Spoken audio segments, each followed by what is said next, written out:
The fall off of the Dragon Ball series should not be studied. It is actually terribly sad.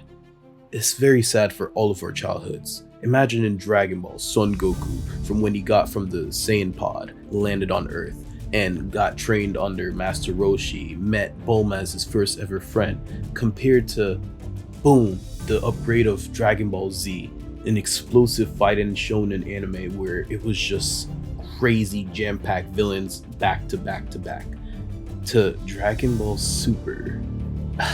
Must I even give any words? Truthfully, Dragon Ball Super had stuff that I enjoyed, yes, but most of the things were very disappointing. And where it was left off, it was just very, the appetite, it's still screaming for more, even though, you know, I just said I didn't appreciate the full anime.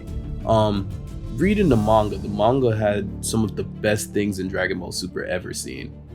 The furthering of Ultra Instinct Goku and Ultra Ego Vegeta, it was actually an amazing creation. Even if both forms didn't really necessarily succeed at anything, I think one of the best villains that were created was Moro, and I was looking forward to getting that or seeing that animated.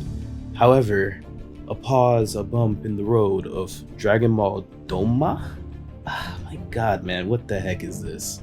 Dragon Ball GT was one of the worst animes I've ever watched in my entire life.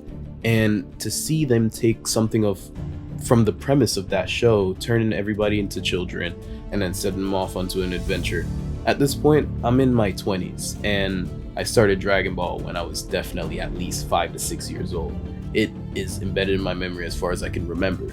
And seeing them go backwards instead of forward, it's like, it leaves my head scratching. What happened to what you guys were building in the Dragon Ball Super manga? Is that all for nothing? Is it all for eye candy?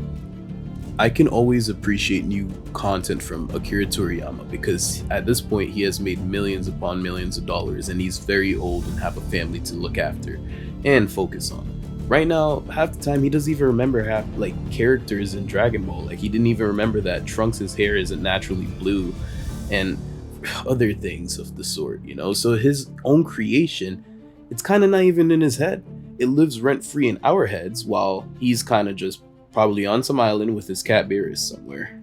I'm gonna be the first one to call the series trash before it even drops. Usually I want to upload only positivity on my channel, but because of Dragon Ball surprisingly being my favorite anime ever created, as much as I don't make content on it, it's disgusting to me. It riddles me with anger, and it's something where it's like, it's just another cash grab. If you guys want to give Toei Animation your money, go ahead, but the only money Dragon Ball will be getting from me is when it comes to the video games. Did you see Dragon Ball Sparking Zero?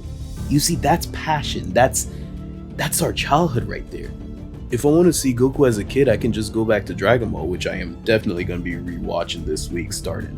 Whenever I try to introduce Dragon Ball to anybody, I literally just don't talk about Super or anything after Z.